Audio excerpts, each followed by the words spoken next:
Sometimes I wonder if your life could have taken you down a different path. If you had never met me and entered my service, you might have had a more peaceful... A more tedious path. Inconsequential and spoiled rotten, like so many other nobles. Never. My duty to you is no mere obligation. I chose this. I had thought that would be obvious to you. I understand you well, better than anyone.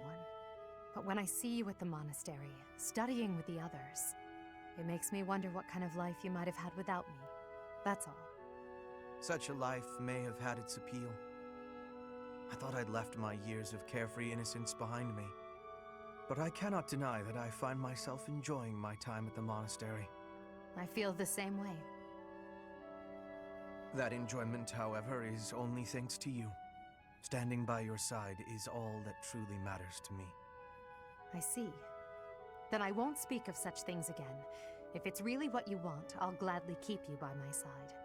The path I must walk is soaked in blood.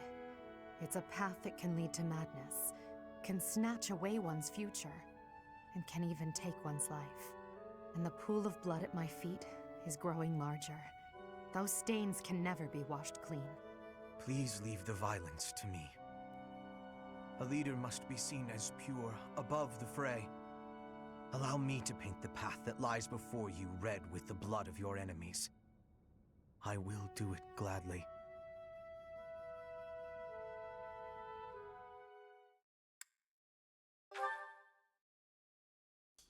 We've come such a long way. After all, I was only 4 years old when we first met. From your perfect memory, Lady Edelgard, I expect nothing short of the utmost precision. Do go on. Please don't mock me with such frivolous praise. I can hardly recall that day. Forgive me. I suppose I must have been 6 at the time. I have no recollection of it. My earliest memory of you is of when you were injured. I recall being scolded most sternly by my father. "You are Lady Edelgard's servant," he said. "You must protect her with your life." I had no idea.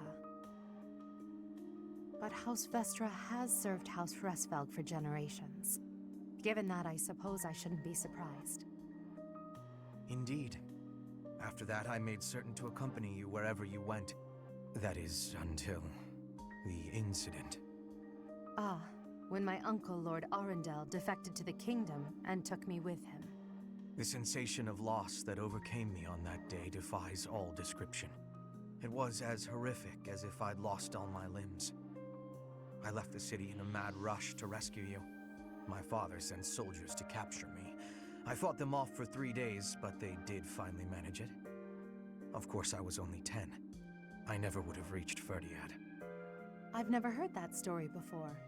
So there are things you've never told me. It wasn't important. That's beside the point. I wish to know these things. If there's anything else you're keeping from me, please tell me at once. Respectfully, I decline. Why? It's a simple order. I really must know. Speaking of your orders, there was a task you gave me earlier which I have yet to carry out. Excuse me. Wait just a moment. I just hope he's not hiding anything too worrisome.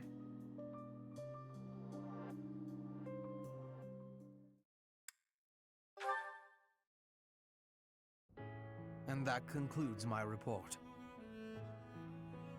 Hubert, I can't shake the feeling that you're keeping more secrets from me. I have told you before. There are secrets even I am unwilling to share. I remember.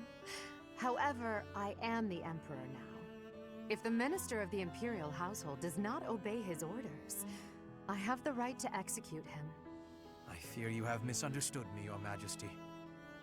It is true that I am officially your minister, but such titles are of little significance to me. I serve you purely out of personal devotion. Perhaps there was a time when I served the Imperial line due to my duty as a member of House Vestra. But since you returned from the kingdom, my loyalty has been to you alone. I see. Then you are unwilling to obey my orders as Emperor? Correct. If you prefer to treat this formally, then charge me with a crime. I will gladly offer up my neck to the executioner. You know I would never do such a thing, and that I pay no heed to the title you bear. It is your own presence and capabilities that I value so highly, Hubert. Titles are meaningless next to such things. Our families have no bearing on this matter, nor does the Empire itself. In that case, Lady Edelgard, I ask you to turn a blind eye to my secrets. They are trifles, beneath your notice. Best I handle them alone. You should focus on the path ahead of you. The scarlet path I have carefully prepared. Whether that path is red with blood is not something you need trouble yourself over.